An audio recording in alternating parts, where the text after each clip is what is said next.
Fala pessoal, o boletim que vocês vão assistir agora é inspirado no meu novo artigo exclusivo para a Gazeta do Povo, onde eu escrevo semanalmente. Apoie o bom jornalismo, clique no link do descritivo e aproveite a promoção de assinatura. Boletim Coppola.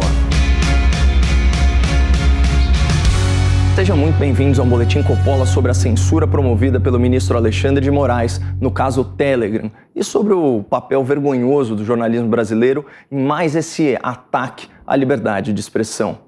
Sem o apoio da imprensa, acobertando, desinformando, passando pano ou até mesmo incentivando a censura, um magistrado jamais conseguiria atropelar a Constituição e abusar da sua autoridade, como tem feito o senhor Alexandre de Moraes, ministro que já foi até apelidado por um de seus pares como xerife, tamanha a sua inclinação para o autoritarismo.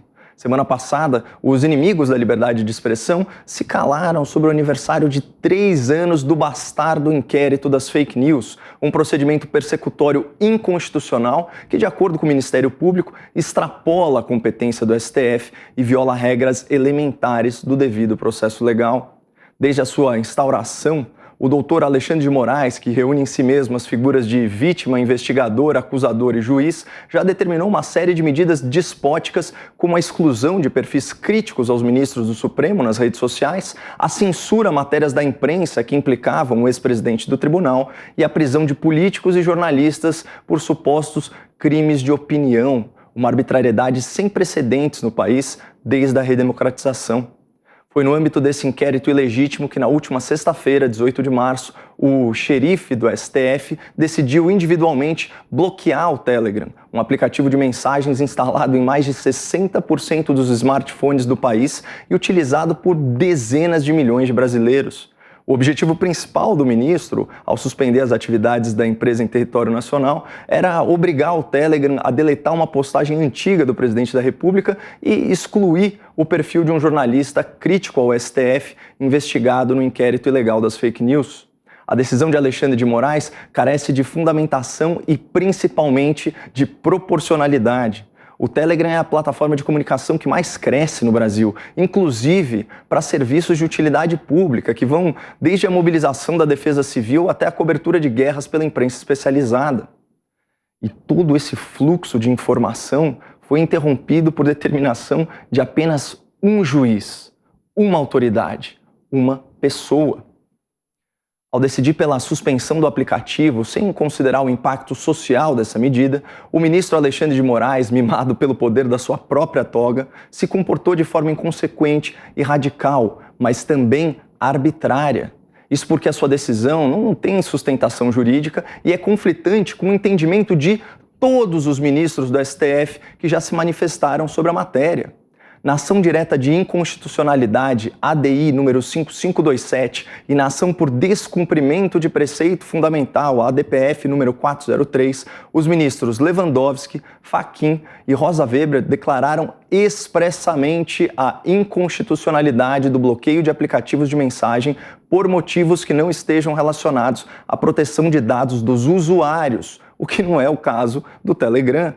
Ocorre que, em maio de 2020, Alexandre de Moraes pediu vista do processo e, assim, interrompeu o julgamento pelo plenário do Supremo.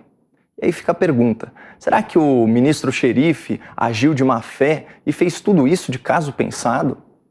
A decisão contra o Telegram na semana passada revela que Alexandre de Moraes já tinha um juízo formado sobre a legalidade do bloqueio de aplicativos de mensagem.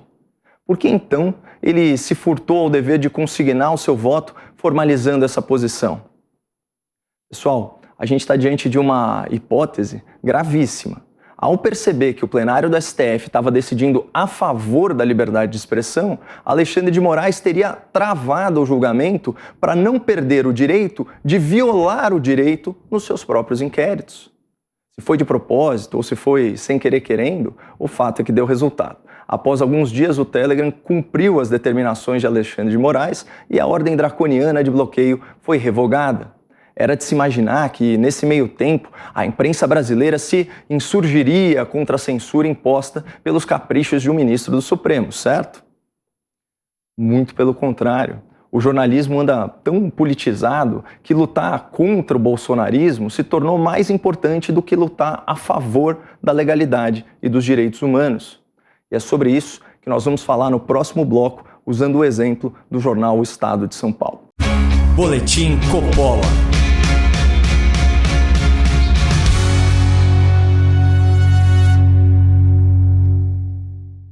Você sabe qual foi o jornal mais lido durante as eleições de 2018?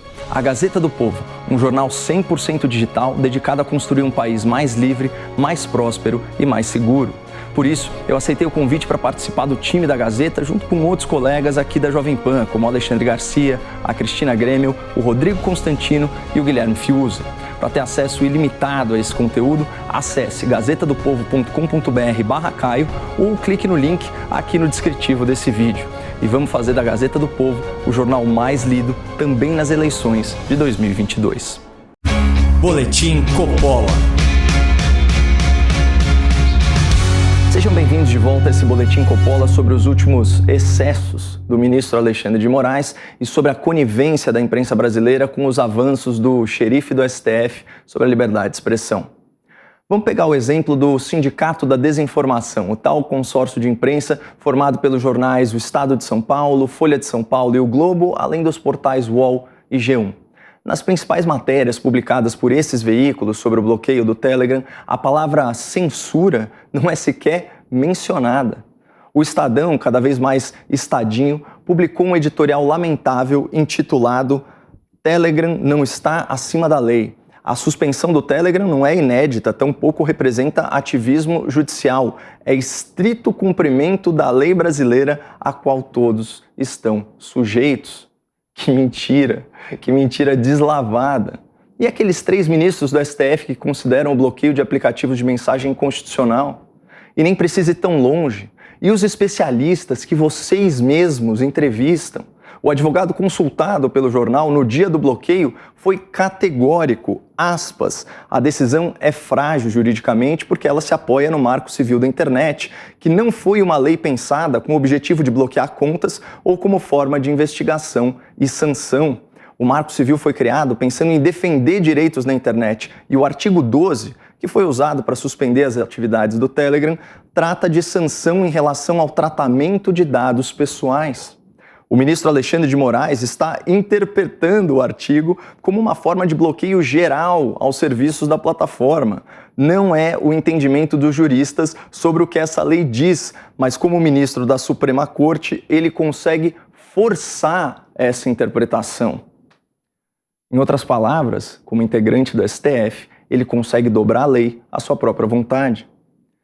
Ainda assim, o Estado de São Paulo, contrariando o entendimento dos demais ministros do Supremo e dos próprios especialistas entrevistados pelo jornal, desinformou seus leitores, afirmando em editorial, aspas, o Marco Civil da Internet prevê expressamente em seu artigo 12 hipóteses de suspensão temporária ou mesmo proibição de exercício de determinadas atividades por parte de provedores de conexão e de aplicações de internet, e que, portanto, as ações do ministro estariam todas respaldadas pela lei, o que, como nós vimos, não é o caso. Pessoal, vejam a que ponto nós chegamos. Um dos veículos mais tradicionais do jornalismo brasileiro se tornou assessoria de imprensa de um juiz autoritário que abusa das suas prerrogativas para cercear justamente a liberdade de expressão. E só para constar, o editorial do Estadinho em nenhum momento utiliza a palavra censura. Muito obrigado, não percam a esperança no Brasil e fiquem com Deus.